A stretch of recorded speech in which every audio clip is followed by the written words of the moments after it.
Olá a todos, sejam bem-vindos. Hoje nós vamos estar vendo a aula 16A. Por que 16A? Porque a aula 16 foi uma aula experimental e o conteúdo dela é o mesmo que a da aula 15, 15ª. Por ser experimental, né, a gente não estava esperando que fosse mandar para o YouTube e por um engano, uma falha nossa, acabamos mandando essa aula e ficou lá. Em respeito às pessoas, né, que já viram, tem bastante visualização, nós não vamos apagar essa aula. Nós vamos colocar a outra, que é a sequência da aula 15, dos assuntos, nós vamos colocar como sendo aula 16A. Então, nós vamos ver da página 48 até a página... Deixa eu ver aqui. 48 até a página 49. É uma aula bem curtinha, tá? Mas é muito interessante. Então, a gente vai estudar aqui essas páginas. Então, vamos lá. Mediunidade com Jesus. Mediunidade sem Jesus não vale a pena. Não cumpre sua função nem finalidade. Vamos além. Espiritismo sem Jesus não vale a pena. Assim como não valem a pena o centro e a tarefa espíritas sem Jesus. O Espiritismo é, sobretudo, a revivência do Evangelho. Sem Jesus, de que vale ter curiosidade e mesmo conhecer? O que nós vamos fazer com o conhecimento que não ilumina, que não transforma? O que faremos com as informações que não nos levam a cogitar da nossa melhoria e renovação? Conhecimento sem aplicação imediata na vida cotidiana é simples teoria. É isso mesmo, gente. A gente sabe que Jesus foi o maior médium que já passou aqui pelo planeta, né? Além de governador do planeta, ele tinha a mediunidade em grau pleno, né? Total. E os apóstolos também tinham, a gente sabe disso. Tanto é que ele disse que nós também poderíamos fazer o que ele fazia e muito mais. Ele se referia sobre a mediunidade. Então, a mediunidade é algo muito sério, gente, muito sagrado. Ela deve ser exercida com santidade, com o valor que ela realmente tem. Não é simples manifestação de espírito, não é um fenômeno apenas, é algo muito sério, que é um instrumento, né, para que a gente possa evoluir, que Deus nos deixou exatamente para a nossa evolução. Então nós não podemos tratar a mediunidade como algo por curiosidade, algo fútil, né? Então vamos lá. O conhecimento pode ser obtido em qualquer parte. É puro intelectualismo. Os espíritas jamais devem perder o sentido da própria doutrina, daquilo que os trouxe até ela. O Espiritismo é o consolador prometido. Não nos interessa uma doutrina que cogite apenas de verdades. Somos seres humanos imperfeitos, quase primitivos. Às vezes, nos esquecemos disso e trazemos nossa humanidade e suas limitações para dentro da casa espírita, para dentro do Espiritismo. Se não tomarmos cuidado, essas limitações que se expressam em interesses egoísticos podem sobrepor-se aos valores que precisamos conquistar em prejuízo da nossa evolução moral e espiritual. Veja bem, o Espiritismo, ele segue o Evangelho de Jesus, à risca. Então, não se admite que pessoas cheguem, às vezes de outra religião, às vezes com, né, algum atavismo, alguma coisa assim, e queira implantar dentro do espiritismo algo que não faça parte da doutrina espírita. Eu cito exemplos. Espiritismo não tem velas, não tem vestes especiais, não tem nenhum tipo de ritual, nada. É simplesmente o estudo do Evangelho de Jesus. E chegam pessoas, né, de diversas origens e começam a querer implantar alguma coisa. Imagem, tá? Algo desse tipo. Nós não temos dentro do Espiritismo nada disso. É simplesmente o estudo do Evangelho de Jesus e tentar colocar em prática aquilo que a gente aprende do Evangelho. E no Evangelho de Jesus não tem nada disso. Não tem imagem, não tem velas, não tem bebida, não tem cigarro, não tem comida, não tem nada. Nós não criticamos quem assim procede, fora da casa espírita. Bem entendido. Cada um é livre para fazer aquilo que quiser. Então, se ele acha que é válido para ele acender vela, fazer aquelas comidas, aquelas coisas, oferecer para as entidades, imagens, se ajoelhar diante de imagens, se é válido para ele, quem somos nós para dizer que está errado? Porém, dentro da casa espírita não se faz uso de tais práticas. Aí sim, nós devemos combater, para que não haja uma miscigenação, uma mistura, algo que está fora da doutrina espírita. Veja bem, eu não estou dizendo que está certo nem que está errado quem faz uso dessas práticas. Eu volto a repetir. Nós não condenamos nada nem ninguém em termos de práticas religiosas. Porém, temos as nossas regras, sim, dentro do Espiritismo, que nos mostra que não há necessidade de prática exterior nenhuma. Isso é pura convenção humana. Então, respeitamos quem pratica, mas nós, espíritas, não praticamos. Isso tem que ficar bem claro.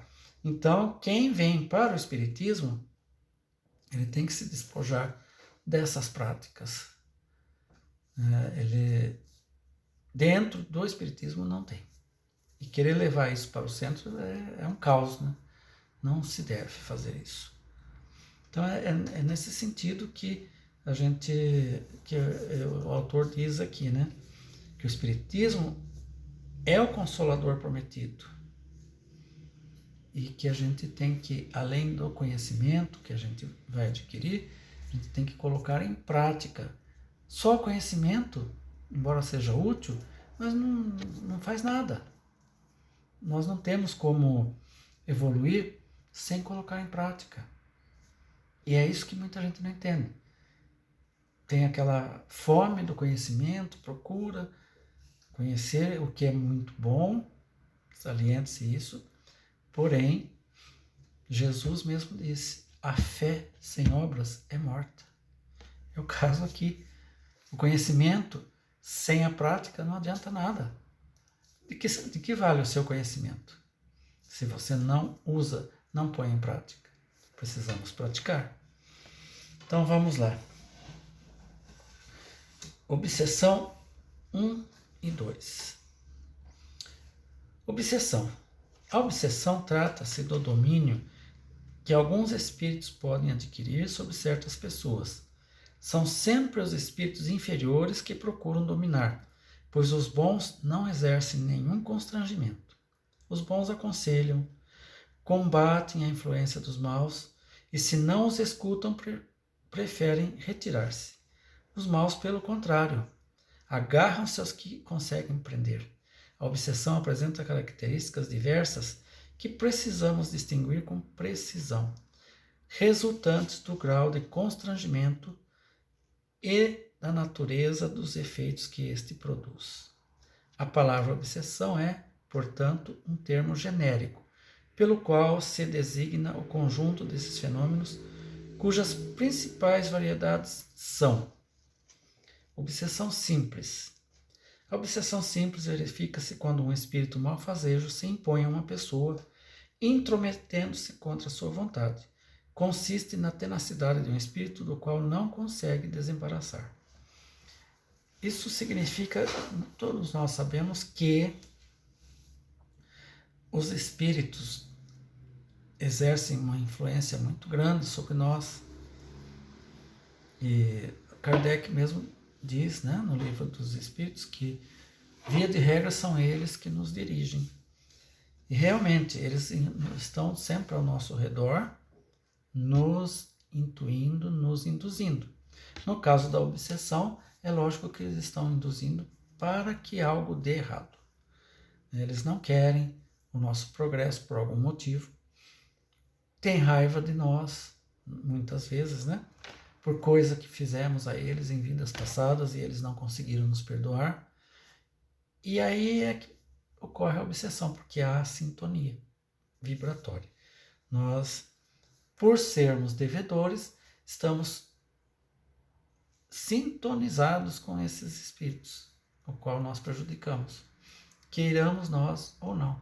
E essa sintonia faz com que eles possam se aproximar e nos induzir a cometer atos assim que nós vamos nos arrepender depois. Então, essa é a obsessão simples. Aí nós temos a fascinação. A fascinação tem consequências muito mais graves. Trata-se de uma ilusão criada diretamente pelo espírito no pensamento da pessoa e que paralisa, de certa maneira, a sua capacidade de julgar as suas ações.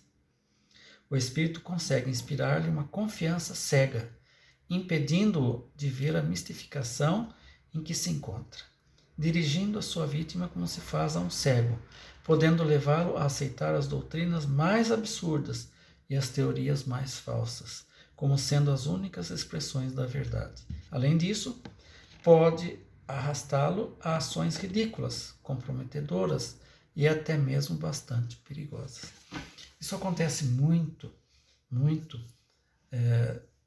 dentro de centro espírita. Quando o médium é vaidoso, quando ele tem assim, ele se acha melhor que os outros, acaba ficando fascinado.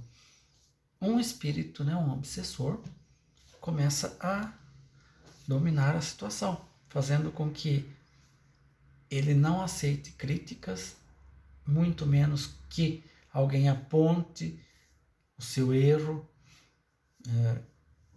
É comum a pessoa dar uma comunicação psicofônica ou psicografada que está eivada de erros, com coisas absurdas, né? E como ele está fascinado, tudo que o espírito produz por seu intermédio, seja na psicofonia, seja na psicografia, para ele está perfeito. Ele não aceita de forma alguma que alguém critique, que alguém fale que está errado, mesmo que seja um grupo dizendo isso. Isso é a fascinação. O espírito domina de tal maneira a mente do médium que ele só aceita o que esse espírito faz ou fale, né? É muito perigoso isso. E ocorre por quê? Porque o médium começa a se envaidecer. Ele produz, através da mediunidade, seja na psicofonia ou psicografia, mensagens belíssimas. Mas não é dele. O médium tem que entender que a mensagem que ele produziu, né, seja ela de que jeito for, não é dele, é de um espírito. Ele só foi um instrumento. E quando ele começa a se envaidecer daquilo, pronto, ele está com o campo totalmente aberto para esses espíritos, né, os fascinadores, que começam a dominar a sua mente. Aí podem perguntar, mas onde fica o mentor individual? Onde fica o anjo da guarda que não protege? Veja bem, na Bíblia está escrito: levanta-te, que o céu te ajudará. Isso é claro.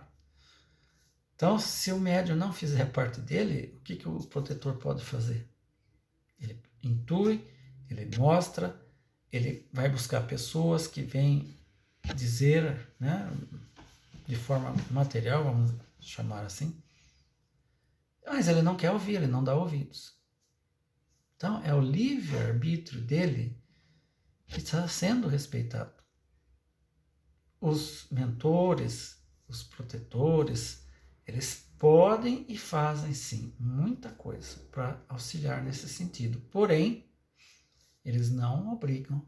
Se a pessoa não quer ouvir, não quer dar ouvidos, não quer aceitar, que apontem os erros, que mostrem aquilo que, né, está às vezes um absurdo, o que eles podem fazer? Assim como nós aqui no plano físico, uma pessoa fica doente, vai no médico, ele passa uma receita, mas a pessoa não quer comprar. Ah, esse remédio é ruim, ele é amargo, não vou tomar, não quero. O que o médico pode fazer? Ele detectou a doença, ele receitou o remédio que vai curar, ele sabe que aquela doença, aquele remédio vai curar. Mas se o paciente não quer tomar o remédio, o que ele pode fazer? Obrigar? Não. Né? Então, é o mesmo caso que ocorre com a gente.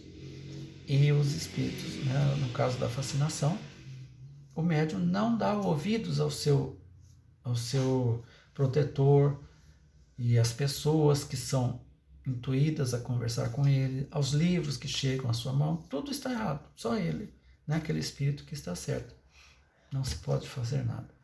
Quando ele cair, e vai cair pavorosamente, ele vai compreender o seu erro. Às vezes dá tempo de corrigir, outras não.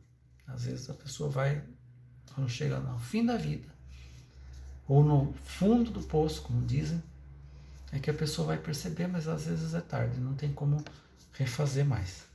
Mas foi a culpa dela mesmo, que não aceitou que outras pessoas, que outros benfeitores espirituais advertissem, mostrassem o erro.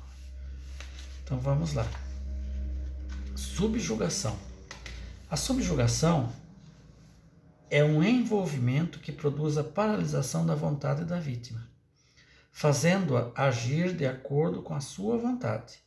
A subjugação pode ser moral ou corpórea. No primeiro caso, o subjugado é levado a tomar decisões frequentemente absurdas e comprometedoras que, por uma espécie de ilusão, considera sensata. No segundo caso, o espírito age sobre os órgãos materiais, provocando movimentos involuntários, podendo levar a vítima aos atos mais ridículos. Então, veja bem, esse tipo é mais grave, é mais difícil de trabalhar, porque o encarnado, praticamente, ele perde a vontade. É como se ele fosse um marionete que está sendo manipulado. Então ele não consegue reagir, e as pessoas que estão de fora menos ainda. Porque é o caso do remédio, voltando a esse caso, mostram a doença que você tem, o remédio que você deve tomar, e você não quer tomar, ninguém pode fazer nada. Na subjugação é o mesmo caso, é o próprio médium, o próprio indivíduo que tem que reagir. Ele tem em mãos ferramentas valiosíssimas. A prece, por exemplo, a prece é a arma mais poderosa do universo. Se ele fizer uma prece, pedir ajuda, é lógico que a ajuda vem imediatamente. Mas ele não faz. Então, embora ele esteja subjugado, faz coisas até vexatórias contra a sua vontade, mas ele tem a capacidade de orar. Ninguém tirou essa capacidade dele. E se ele fizer uma oração pedindo ajuda, a ajuda vem.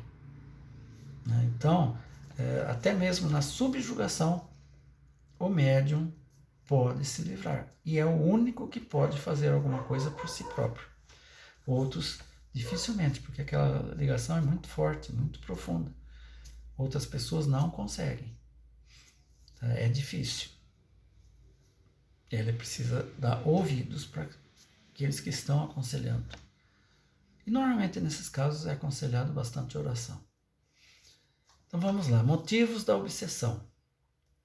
Os motivos da obsessão variam segundo o caráter do espírito. Às vezes é a prática de uma vingança contra a pessoa que o magoou na sua vida ou numa existência anterior. Frequentemente é apenas o desejo de fazer o mal, pois como sofre, deseja fazer os outros sofrer, sentindo uma espécie de prazer em atormentá-los e humilhá-los.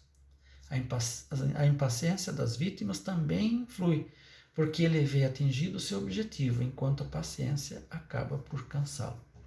Então, nem sempre a obsessão ocorre por uma vingança, por algo que você fez no passado, numa vida anterior. Às vezes o espírito, ele não quer ver você progredir, ou o que é mais comum acontecer, né? A pessoa começa a colaborar numa casa espírita e começa a auxiliar pessoas que vão lá em busca de ajuda, pessoas que estão obsidiadas. E ele começa a auxiliar, e aquele espírito fica com muita raiva. Ou um grupo, né? Às vezes é um grupo, fica com muita raiva. Eles estão tentando prejudicar a pessoa, estão conseguindo prejudicar, e você é a pedra no sapato, né, deles. Então eles acabam ficando com raiva de você e vêm para cima. É um dos motivos. Mas é como eu digo sempre: se alguém te der um presente e você pegar, ele é seu. Se você recusar, o presente fica para quem está querendo te doar. Não é assim? É o caso da obsessão. Se eles vêm para te atormentar, mas você está firme na prática da caridade, sempre fazendo orações, o evangelho no lar, que é muito importante, eles não vão conseguir nada. Agora, se eles encontrarem campo propício, você é bonzinho lá no centro, faz tudo, mas chega aqui fora, não tem paciência, fala palavrões, etc., tem os seus vícios, eles estão com as portas abertas para te influenciar. Então, por isso, o vigiai e orai, né, que o Cristo disse. É muito importante. Tipos de obsessão. Encarnado para encarnado. Caracteriza-se pela capacidade que tem de dominar mentalmente aqueles que elegem como vítimas. Esse domínio mascara-se com os nomes de ciúme, inveja, paixão, desejo de poder, orgulho, ódio, e é exercido, às vezes, de maneira tão sutil que o dominado se julga extremamente amado, até mesmo protegido. É um tipo de obsessão também, gente. O ciúme, né, exagerado, a inveja, paixão excessiva e tal, orgulho, são coisas assim que a pessoa às vezes até se envaidece, né, por achar que o outro, que ele é muito importante. Mas é uma espécie de dominação, porque quando você gosta de alguém e você confia na pessoa, não precisa nada disso. E se você gosta e não confia, também não vai adiantar você ter ciúme, ter essas coisas que, né, vai dar errado do mesmo jeito. Então é uma espécie de obsessão, isso aqui, de encarnado para desencarnado. Aquela mente da outra pessoa fica assim, ó, o tempo inteiro focado em você. Ou você na pessoa. Isso também prejudica bastante, porque o pensamento, ele é uma força vigorosa, ele é uma força criadora. Então nós temos que tomar muito cuidado com ele também. Desencarnado para desencarnado. Espíritos que obsedam espíritos, situações que ocorrem na crosta, são em grande parte reflexos da odisseia que se desenvolve no espaço e vice-versa. Os homens são os mesmos, carregam seus vícios e paixões, as suas conquistas e experiências onde quer que estejam. Por isso há no além-túmulo obsessões entre espíritos por idênticos motivos das que ocorrem na face da Terra. Então, se um espírito não gosta de você, você desencarna, você vai para o plano espiritual, você vai encontrar com ele lá, não tenha dúvida. E aí ocorrem, né, essas obsessões. Então, até não acertar isso, vai longe. Ocorre muita obsessão também de espírito para espírito. Há brigas, há coisas. É como aqui. Vamos pegar assim, uma família que tem assim alguns filhos. Então tem lá 2 irmãos que não podem se ver, estão sempre brigando, sempre, às vezes saem até no tapa, né, como se diz. Isso quando a pessoa desencarna, continua. Não é porque desencarnou que acabou tudo, não. A animosidade continua, tem que resolver. Tem que haver o perdão, tem que haver o entendimento, né, se ajustarem. Então ocorre também a obsessão de desencarnado para desencarnado também. Encarnado para desencarnado. Estou vendo os tipos, tá, de obsessão. À primeira vista, a obsessão do encarnado sobre o desencarnado pode parecer difícil ou mais rara de acontecer, mas ao contrário é fato comum. Vinculam-se obstinadamente aos entes amados que já se encontram na espiritualidade. Expressões de amor egoísta e possessivo por parte dos que ainda estão encarnados, através da fixação mental naqueles que desencarnaram, retendo-os a reminiscências da vida terrestre, a inconformação, o desespero, pois advindos da perda de um ente querido, podem transformar-se em obsessão que irá afligi-lo e atormentá-lo. Isso ocorre também com muita frequência. A pessoa não aceita o desencarne de alguém, de um ente querido, e começa a se lamentar, começa a chorar muito, começa a chamar essa pessoa, né? Tipo assim, por que se foi? Né? Eu queria ele aqui ou ela aqui, porque isso, porque aquilo que está me fazendo muita falta. Esse tipo de comportamento é uma obsessão e prejudica muito aqueles que foram. Muito mesmo. A gente tem que aprender a aceitar. Porque a vida continua. A pessoa que foi só não tem mais o corpo, mas continua sendo ela mesma. Então fica difícil para ela quando esse pensamento muito forte começa a atingir. É uma obsessão. Desencarnado para encarnado. É a atuação maléfica de um espírito sobre um encarnado. O processo obsessivo entre os seres invisíveis e os que estão encarnados parece ser de maior incidência. Evidentemente, por ser mais fácil ao desencarnado influenciar e dominar a mente daqueles que estão limitados pelo veículo somático. Agindo nas sombras, o obsessor tem a seu favor o fato de não ser visível e nem sempre percebido ou pressentido pela sua vítima. Nem sempre, contudo, o espírito está consciente da sua influência negativa sobre o encarnado. Isso ocorre em 90% dos casos. E às vezes, como disse aqui, o espírito nem sabe que está obsediando o encarnado. Ele fica com aquela influência tão forte, fica do lado da pessoa, faça isso, não faça aquilo, age assim, não... enfim, ele fica ali. E às vezes ele nem sabe que está sendo tão influente. E o encarnado, por sua vez, não, que desconhece os trâmites, né, da espiritualidade, acaba aceitando aquela influência achando que é o seu próprio pensamento. Porque a influência dos espíritos ocorre assim, é no pensamento. É como se você estivesse pensando.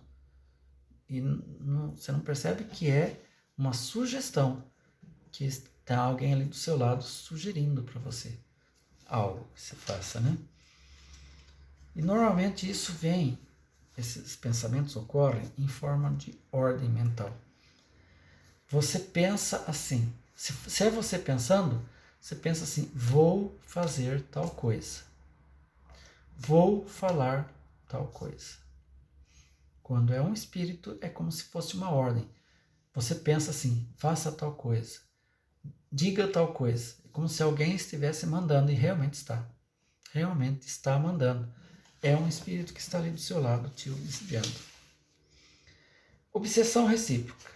A obsessão pode assumir ainda, em qualquer de suas expressões até agora mencionadas, a característica de obsessão recíproca, assim como as almas afins e voltadas para o bem cultivam a convivência amiga e fraterna, na qual buscam um enriquecimento espiritual que as possa nutrir e confortar. Assim também, sob outro aspecto, as criaturas se procuram para compartilhar das vibrações que permutam e nas quais se comprazem. Essa característica de reciprocidade transforma-se em verdadeira simbiose, quando dois seres passam a viver em regime de comunhão de pensamentos e vibrações. Esse tipo de obsessão é a mais difícil que tem, porque, como disse aqui, passa a ser uma espécie de simbiose. Os dois sentem prazer naquilo. Então é difícil você tentar convencer a pessoa que isso está fazendo mal, que está prejudicando. A pessoa não aceita e acaba tendo, às vezes vai até o túmulo, do berço ao túmulo, como se diz, né? A gente é das mais difíceis que tem de combater esse tipo de obsessão, né? Quando há essa reciprocidade, os dois querem, os dois gostam. Essa simbiose não é fácil. Há cura, sim, mas é difícil. É difícil. Demanda muito tempo para isso. A auto-obsessão. O homem não raramente é obsessor de si mesmo. Tal coisa, porém, bem poucos admitem. A grande maioria prefere lançar toda a culpa de seus tormentos e aflições aos espíritos, livrando-se, segundo o julgam, de maiores responsabilidades. Kardec vai mais longe e explica: alguns estados doentios e certas aberrações que se lançam à conta de uma causa oculta derivam do espírito do próprio indivíduo. Mas existem também aqueles que portam auto-obsessão sutil, mais difícil de ser detectada. Auto-obsessão tem muito mesmo. A pessoa faz coisa, pensa coisa errada e o pensamento tende a se manifestar, né, a se concretizar, e aí as coisas dão erradas e acha que é espírito, é um obsessor. Quando na verdade é ele mesmo, que atraiu pela sua forma de pensar, de agir, né, atraiu coisas ruins. E você quer ver um exemplo? A pessoa vai fazer uma entrevista de emprego. Ao invés dela ir animada, não, eu vou conseguir, vai dar certo e tal. Não, ela já sai de casa. Isso não é para mim, eu não tenho sorte, não vai dar certo. Ela já sai atraindo coisas negativas. Como que vai dar certo? Esse é o tipo de auto-obsessão, né? Pessoas que agem dessa forma estão se auto-obsidiando. E daí joga a culpa nos outros. O processo obsessivo. O perseguidor age persistentemente para que se efetue a ligação, a sintonia mental, enviando seus pensamentos numa repetição constante, hipnótica, à mente da vítima, que, invigilante, assimila-os e reflete-os, deixando-se dominar pelas ideias intrusas. Então é assim que ocorre o processo obsessivo. Eles ficam o tempo todo martelando ali na mente da pessoa e a pessoa acaba acatando aquele pensamento. E aí ocorre a obsessão. Então vamos lá na desobsessão. O trabalho de desobsessão se iniciou com Jesus, indicando o processo terapêutico a ser empregado dali por diante.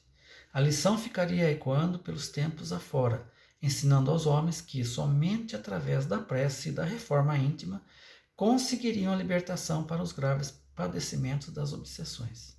O Espiritismo, portanto, orienta o tratamento das obsessões, abre novo entendimento acerca do obsessor e obsidiado e demonstra o quanto é importante a participação do enfermo como condição básica para o êxito da assistência em qualquer tempo em que se realize. Então, é muito importante que a pessoa, o obsidiado, ajude no processo desobsessivo. Como? Assistindo o Evangelho, né? Ele vai para a sessão de desobsessão, antes deve assistir o Evangelho, participar, tomar passes, tomar água fluidificada, são de grande valia, grande ajuda. E a vontade firme de se livrar daquilo. Como? Mudando o seu proceder, mudando o jeito de pensar, de agir, de ser. Porque só existe a obsessão se existir a sintonia. E se está sintonizando, é porque algo está errado com você. Então você tem que se ajudar, mudar a sua maneira de ser, de pensar, de agir. E mudando, né? Não é de uma vez, porque ninguém consegue fazer isso de uma vez, mas ir se esforçando para mudar e assistindo sempre o Evangelho. Tá? Se possível, fazer leitura em casa. Isso é muito importante para a cura.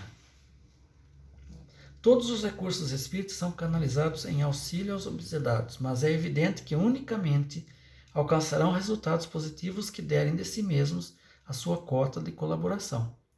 A prece é primordial no decorrer do tratamento da obsessão, pois, quando oramos, entramos em sintonia com os benfeitores espirituais e nos protegemos dos que ainda julgam ser nossos inimigos.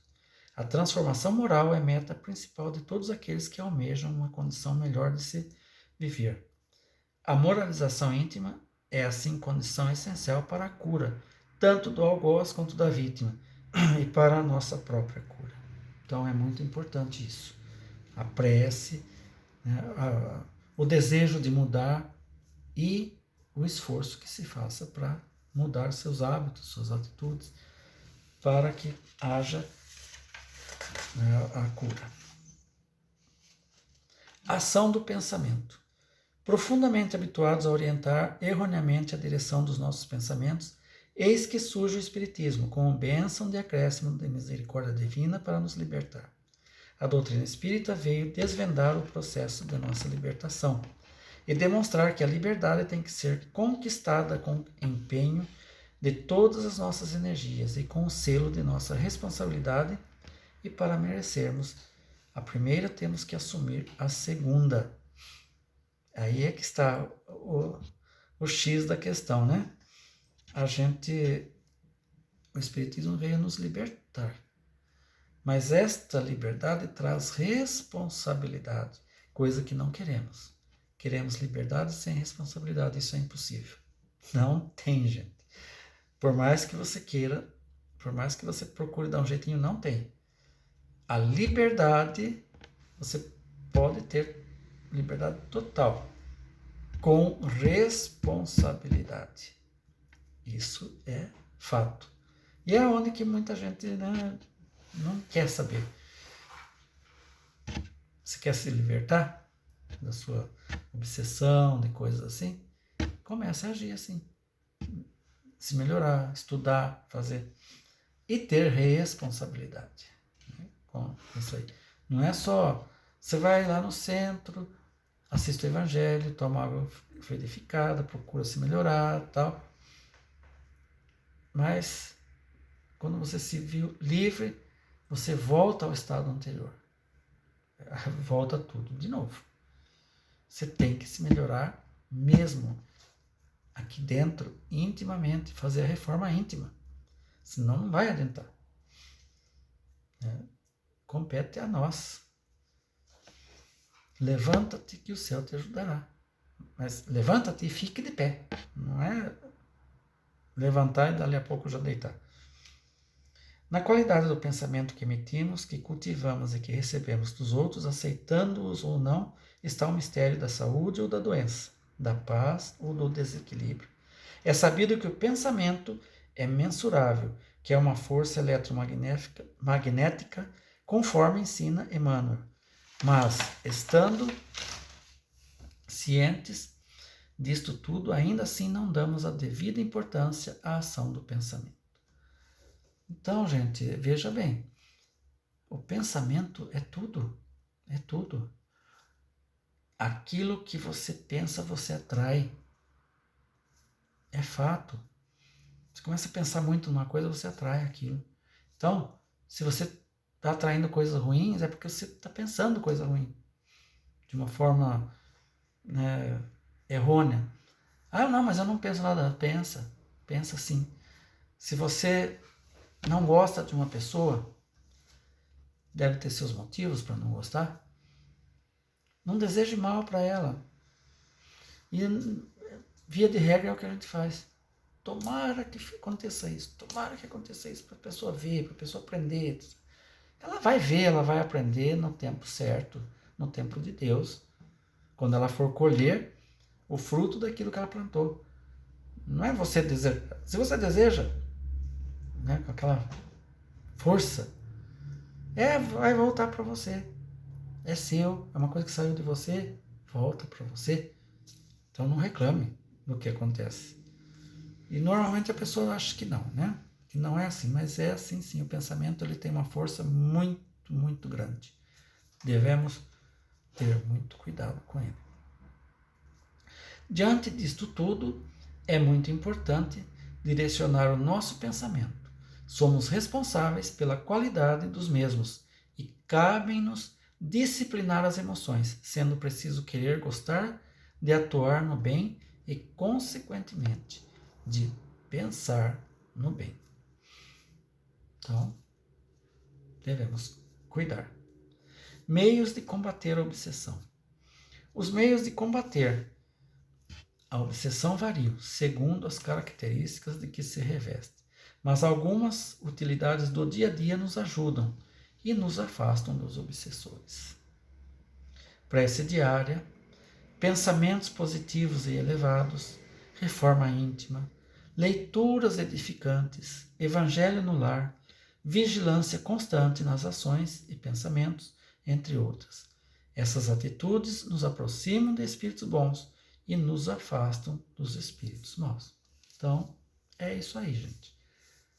Podemos e devemos combater a obsessão.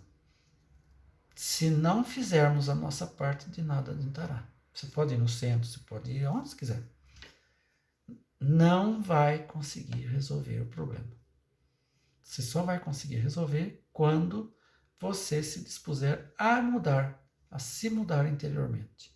Aí sim, aí você consegue resolver. Então é isso aí, gente. Essa aula, nós chegamos até aqui, até esse assunto, né? As outras aulas já estão no canal, estão gravadas.